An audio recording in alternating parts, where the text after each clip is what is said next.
ዕለተ አርብ ጥር 15 ቀን 2018 ዓ.ም ላይ እንገኛለን። ሰላም ጤና ይስጥልን። የተወደዳችሁና የተከበራችሁ የኢትዮስ ሚዲያ ቤተሰቦች እንደምን ዋላችሁ? ከተለያዩ ታማኝ መረጃ ምንጮች የደረሱንን አዳዲስ ሰበር ዜናዎች ይዘን ቀርበናል። በቅድሚያም አርዕስተ ዜና።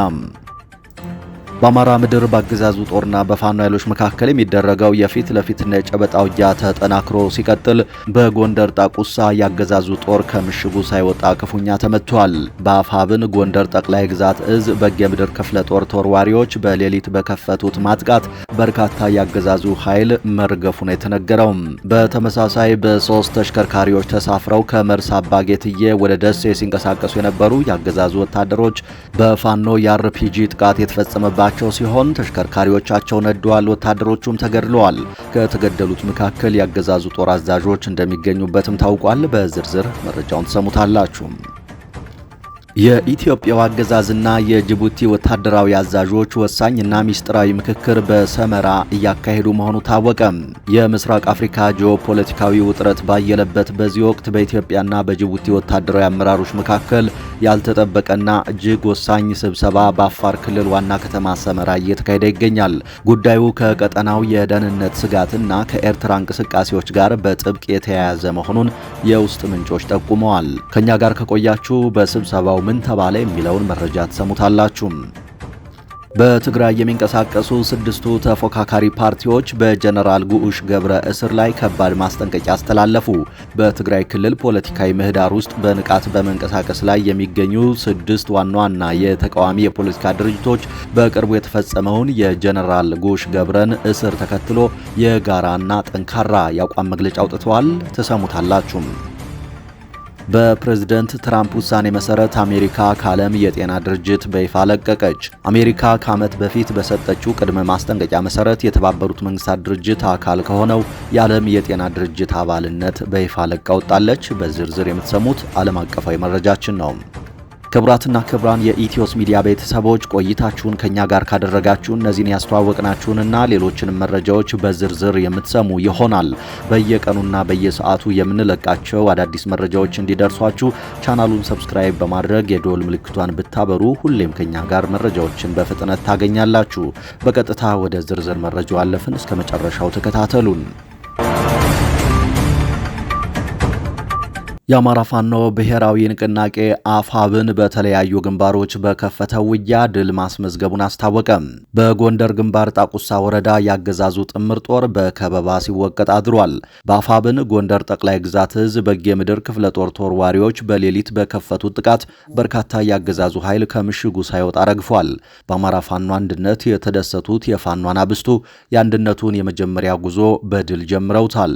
በተመሳሳይ በሶስት ተሽከርካሪዎች ተሳፍረው ከመርሳ አባጌትዬ ወደ ደሴ ሲንቀሳቀሱ የነበሩ ያገዛዙ ወታደሮች በፋኖ የአርፒጂ ጥቃት ተፈጽሞባቸው በርካቶች ተገድለዋል። በጥቃቱ ከተገደሉት መካከል ስምና ማዕረጋቸው ለጊዜው ያልታወቀ ከፍተኛ ወታደራዊ አዛዦች እንደሚገኙበት ታውቋል። በአፋብን ምኒልክ ዕዝ ምስራቅ አማራ ኮር 1 የባለ ሽርጡ ክፍለ ጦር ትናንት ጥር 14 ቀን 2018 ዓ.ም በአንድ ተሳቢና አንድ ሲኖትራክ እንዲሁም በአንድ ፓትሮል ተሳፍረው ከመርሳ አባጌትዬ ወደ ደሴ እየተጓዙ በነበሩ የመከላከያ ሰራዊት አባላት ላይ ኢላማውን የጠበቀ የአርፒጂ ጥቃት በመፈጸም ሙሉ በሙሉ መደምሰሳቸውን ከቀጠናው ዘጋቢዎች ለማረጋገጥ ተችሏል። በዚህ ጥቃት ከተገደሉት ያገዛዙ ወታደሮች መካከል ስምና ማዕረጋቸው ለጊዜው ያልታወቁ ከፍተኛ ወታደራዊ አዛዦች እንደሚገኙበት የተነገረ ሲሆን በጥቃቱ ወታደሮቹ ተሳፍረውባቸው የነበሩ ተሽከርካሪዎችም ወድመዋል። ፋኖ የአንድነቱን ችቦ ከለኮሰ በኋላ በአገዛዙ ወታደሮች ላይ እየወሰደ የሚገኘው እርምጃ እጅግ እየጠነከረ መምጣቱን የተነገረው። ያገዛዙ ወታደራዊ ጀነራሎችና የጅቡቲ ወታደራዊ አዛዦች ወሳኝና ሚስጥራዊ ስብሰባ በአፋር ሰመራ እያደረጉ መሆኑ ታወቀ። የምስራቅ አፍሪካ ጂኦፖለቲካዊ ውጥረት ባየለበት በዚህ ወቅት በኢትዮጵያና በጅቡቲ ወታደራዊ አመራሮች መካከል ያልተጠበቀና እጅግ ወሳኝ ስብሰባ በአፋር ክልል ዋና ከተማ ሰመራ እየተካሄደ ይገኛል። ጉዳዩ ከቀጠናው የደህንነት ስጋትና ከኤርትራ እንቅስቃሴዎች ጋር በጥብቅ የተያያዘ መሆኑን የውስጥ ምንጮች ጠቁመዋል። የጅቡቲ መከላከያ ሰራዊት የምዕራብ ዕዝ ዋና አዛዥ ከከፍተኛ ልዑካን ቡድኑ ጋር በመሆን ሰመራ የገባ ሲሆን በቦታውም ከኢትዮጵያ መከላከያ ሰራዊት የምስራቅ እዝ አዛዥ ጋር በዝግ በጋራ የደህንነት ጉዳዮች ላይ እየመከረ መሆኑ ታውቋል። ነገሩን ይበልጥ አሳሳቢ የሚያደርገው የውይይቱ ዋና ማጠንጠኛ ሊሆን ይችላል ተብሎ የሚገመተው የሙሳ አሊ ተራራ ጉዳይ ነው። ከባህር ጠለል በላይ 2021 ሜትር ከፍታ ያለው ይህ ስትራቴጂካዊ ተራራ ኢትዮጵያን፣ ኤርትራንና ጅቡቲን በአንድ ማዕዘን የሚያገናኝ ወሳኝ የጦር ቀጠና ነው። ኤርትራና ጅቡቲ በዚህ አካባቢ የቆየ የድንበር አለመግባባትና ወታደራዊ ውጥረት እንዳላቸው ይታወቃል። ኢትዮጵያና ጅቡቲ በዚህ አቅጣጫ የሚያደርጉት ወታደራዊ ምክክር ለኤርትራ ቀጥተኛ የሆነ የደህንነት ስጋት ወይም ማስጠንቀቂያ ሊሆን እንደሚችል ተንታኞች ያስረዳሉ። ጥያቄው ኢትዮጵያና ጅቡቲ በጋራ ምን እየዶለቱ ነው? ይህ ወታደራዊ ጥምረት በቀጠናው ያለውን የኃይል ሚዛን እንዴት ይቀይረዋል?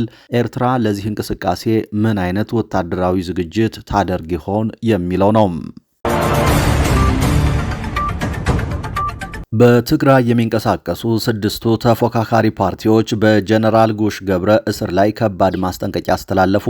በትግራይ ክልል ፖለቲካዊ ምህዳር ውስጥ በንቃት በመንቀሳቀስ ላይ የሚገኙ ስድስት ዋና ዋና የተቃውሞ የፖለቲካ ድርጅቶች በቅርቡ የተፈጸመውን የጀነራል ጎሽ ገብረ በቁጥጥር ስር መዋል ተከትሎ አስቸኳይና ጠንካራ የጋራ የአቋም መግለጫ አውጥተዋል። ፓርቲዎቹ በጋራ ባወጡትና በአባሪነት በተያያዘው ደብዳቤ ላይ እንደገለጹት የጀነራሉ እስር ሕግን የማስከበር ሽፋን የተሰጠው ግልጽ የሆነ የፖለቲካ አፈና ነው ሲሉ ድርጊቱን አጥብቀው ኮንነዋል። እነዚህ የፖለቲካ ኃይሎች በክልሉ ልዩነቶችን በሰለጠነ መንገድ ከመፍታት ይልቅ መሰል የኃይል እርምጃዎችን መውሰድ ወቅታዊውን የሰላም ሁኔታ የሚያደፈርስና የፖለቲካ ምህዳሩን ይበልጥ የሚያጠብ ነው የሚል ጠንካራ እምነት እንዳላቸው አጽንኦት ሰጥተዋል። በመሆኑም ስድስቱም ፓርቲዎች የትግራይ ጊዜያዊ አስተዳደርና የጸጥታ መዋቅር ጀነራል ጎሽ ገብረን ያለምንም ቅድመ ሁኔታና በአስቸኳይ እንዲለቅ ማስጠንቀቂያ አዘል ጥሪያቸውን አስተላልፈዋል። ይህ ሳይሆን ቢቀር ግን በዚህ ድርጊት ምክንያት ለሚፈጠረው ለማንኛውም ፖለቲካዊና ጸጥታዊ ቀውስ አስተዳደሩ ሙሉ ኃላፊነቱን እንደሚወስድ አሳስበዋል። ይህ ጉዳይ በትግራይ ውስጣዊ ፖለቲካ ላይ አዲስና ከፍተኛ ውጥረት የፈጠረ ሲሆን የጊዜያዊ አስተዳደሩ ምላሽ ምን ሊሆን እንደሚችል በጉጉት እየተጠበቀ ነው። የተባበሩት መንግስታት በለገደንቢ የወርቅ ማውጫ ላይ ከባድ አቋም ሊይዝ መሆኑ ተሰማ።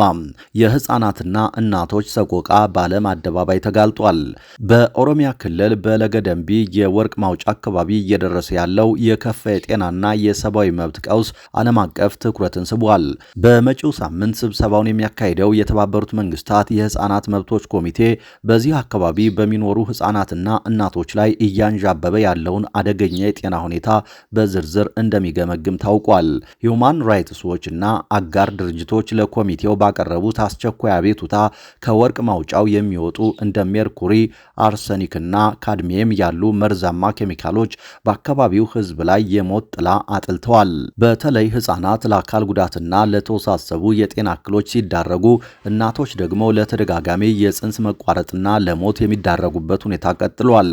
የኢትዮጵያው አገዛዝ በህዝብ ተቃውሞ ምክንያት የወርቅ ማውጫውን ለተወሰኑ ዓመታት ዘግቶት የነበረ ቢሆንም በቅርቡ የራሱን የጤና ጥናት ውጤት ለህዝብ ይፋ ሳያደርግና ከሜድሮክ ኢንቨስትመንት ግሩፕ ጋር የተደረገውን ስምምነት በሚስጥር በመያዝ ስራውን ማስጀመሩ ከፍተኛ ተቃውሞ አስነስቷል።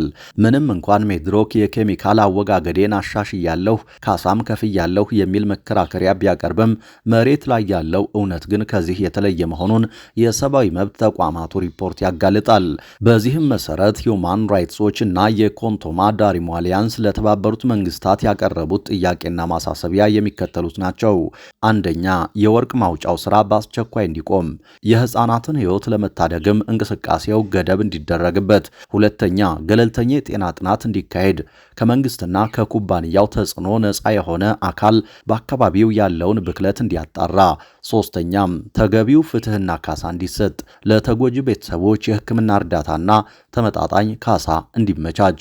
የተባበሩት መንግስታት ኮሚቴ ይህንን ወሳኝ ጉዳይ በመያዝ በኢትዮጵያው አገዛዝ ላይ ጫና እንዲያሳድር እና በለገደንቢ ለሚኖሩ ዜጎች እውነተኛ ለውጥ እንዲመጣ ዓለም አቀፍ ተቋማቱ አሳስበዋል። በፕሬዝደንት ትራምፕ ውሳኔ መሰረት አሜሪካ ከዓለም የጤና ድርጅት በይፋ ለቀቀች። አሜሪካ ከዓመት በፊት በሰጠችው ቅድመ ማስጠንቀቂያ መሰረት የተባበሩት መንግስታት ድርጅት አካል ከሆነው የዓለም ጤና ድርጅት አባልነት በይፋ ለቃ ወጣለች። ፕሬዝደንት ዶናልድ ትራምፕ ሁለተኛ ዙር የስልጣን ዘመናቸውን በጀመሩበት ዕለት ካስተላለፏቸው ፕሬዝዳንታዊ ውሳኔዎች መካከል አንዱ የሆነው ከዓለም ጤና ድርጅት መውጣት ተግባራዊ ሆኗል።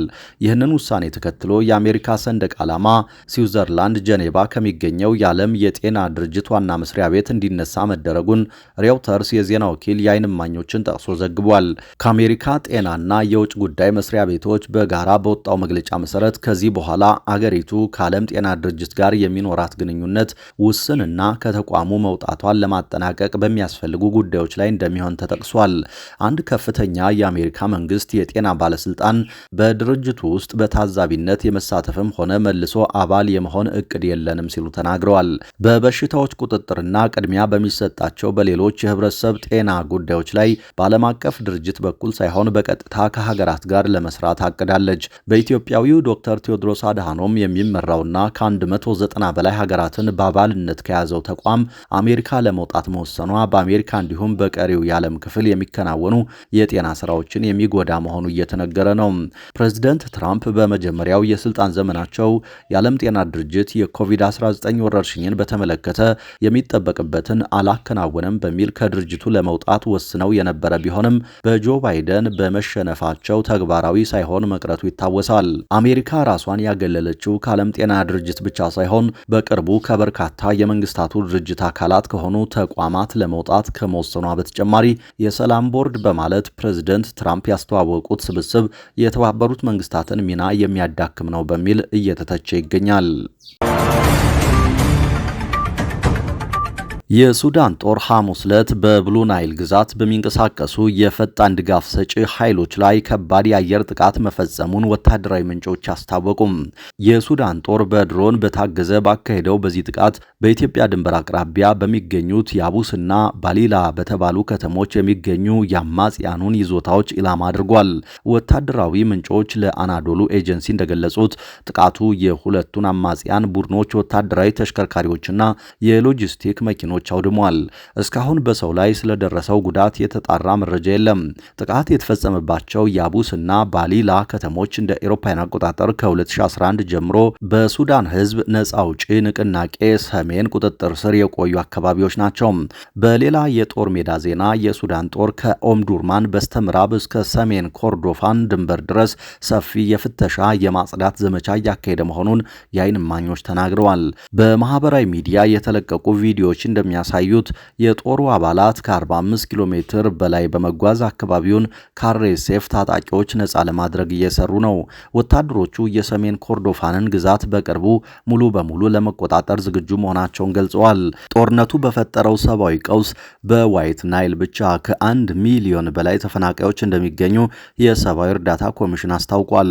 የክልሉ ኮሚሽነር ላሚያ አህመድ አብዱላህ እንደገለጹት አብዛኞቹ ተፈናቃዮች ከማህበረሰቡ ጋር ተቀላቅለው የሚኖሩ ሲሆን ከ8000 በላይ የሚሆኑት ደግሞ በተለያዩ መጠለያ ጣቢያዎች ይገኛሉ። ዋይት ናይል ግዛት በመንግስት ቁጥጥር ስር ያለና ጦርነት ያልተካሄደበት በመሆኑ ከኮርዶፋንና ከዳርፉር የሚሸሹ ዜጎች መሸሸጊያ ሆኗል። በአሁኑ ወቅት ከሱዳን 18 ግዛቶች መካከል 5ቱ የዳርፉር ግዛቶች በአርኤስኤፍ ቁጥጥር ስር ሲሆኑ የሱዳን ጦር ደግሞ ካርቱምን ጨምሮ ቀሪዎቹን 13 ግዛቶች አብዛኛውን ምስራቅ፣ ሰሜን እና ማዕከላዊ ክፍሎች እንደተቆጣጠረ ይገኛል። ቻይና በትራምፕ የሰላም ቦርድ አባል እንድትሆን ብትጋበዝም ለመሳተፍ ገና ፈቃደኝነቷን ካለ መግለጿ በተጨማሪ በተቋሙ ላይ ብርቱ ጥርጣሬ እንዳላት አሳወቀች። የቻይና የውጭ ጉዳይ ቃል አቀባይ የቱንም ያህል የዓለም ሁኔታ ቢቀያየርም ቻይና የተባበሩት መንግስታትን ማዕከል ያደረገ ዓለም አቀፋዊ ስርዓትን ነው የምትደግፈው ሲሉ ቤጂንግ ውስጥ ለጋዜጠኞች ተናግረዋል። የቻይና መንግስት የመገናኛ ብዙሃንም በትራምፕ የሰላም ቦርድ ላይ ትችት ያቀረበ ሲሆን ኮሚቴው በሀቅ ለሰላም ለሰላም የሚሰራ ነው ወይ የሚል ጥያቄ አቅርበዋል። በተጨማሪም ቦርዱ የአሜሪካው ፕሬዝደንት የግል ክለብ ወይም ቢሊዮን ዶላር የሚያስወጣ የንግድ የዳይሬክተሮች ቦርድ እየፈጠሩ ነው የሚል ስጋትንም አንስተዋል። በቻይና በኩል ያለው ዋነኛ ስጋት ትራምፕ የተባበሩት መንግስታትን የመተካት ፍላጎት አላቸው የሚል ነው። የአሜሪካው ፕሬዝደንትም የሰላም ቦርዱ የመንግስታቱ ድርጅትን የሚተካ ተቋም እንደሆነ ለቀረበላቸው ጥያቄ ሊሆን ይችላል የሚል ምላሽ ሰጥተዋል። የተባበሩት መንግስታት መስራች አባልና ድርጅቱ በዓለም ዙሪያ ያለውን ተሳትፎ ለማስፋት ተጨባጭ ጥረት ስታደርግ ለቆየችው ቻይና ይህ የፕሬዝደንት ትራምፕ ምላሽ የሚያስደነግጥ ነው። ቻይና በመንግስታቱ ድርጅት የጸጥታው ምክር ቤት ቋሚ አባልና ድምፅን በድምፅ የመሻር ስልጣን ካላቸው 5 ሀገራት መካከል አንዷ ናት። ስለዚህም በአሜሪካ በሚመራውና የመጨረሻው ውሳኔ በፕሬዝደንት ትራምፕ በሚሰጥበት የሰላም ቦርድ ውስጥ ከአሜሪካ ጋር በአቻነት በማትታይበት ሁኔታ ተሳታፊ ለመሆን ፍላጎት ያላት አትመስልም። ነገር ግን ውጥረት ውስጥ ገብቶ የነበረው ከአሜሪካ ጋር ያላት ግንኙነት በተረጋጋበት በአሁኑ ወቅት በዶናልድ ትራምፕ እቅድ ላይ በይፋ ትችት ለመሰንዘር አልፈለገችም። ከዚያ ይልቅ ግን ቻይና በይፋ የተባበሩት መንግስታት ድርጅት አስፈላጊነትን አጽንኦት በመስጠት ዲፕሎማሲያዊ መንገድን መከተል መርጣለች። የተወደዳችሁ የኢትዮስ ሚዲያ ቤተሰቦች ለዚህ ሰዓት ያዝናቸው አዳዲስ መረጃዎች እነዚህ ነበሩ። በየቀኑና በየሰዓቱ የምንለቃቸው ትኩስ መረጃዎች በፍጥነት እንዲደርሷችሁ ቻናሉን ሰብስክራይብ በማድረግ የደወል ምልክቷን ብታበሩ ሁሌም ከኛ ጋር በፍጥነት ትገናኛላችሁ። መልካም ቀን ተመኘን።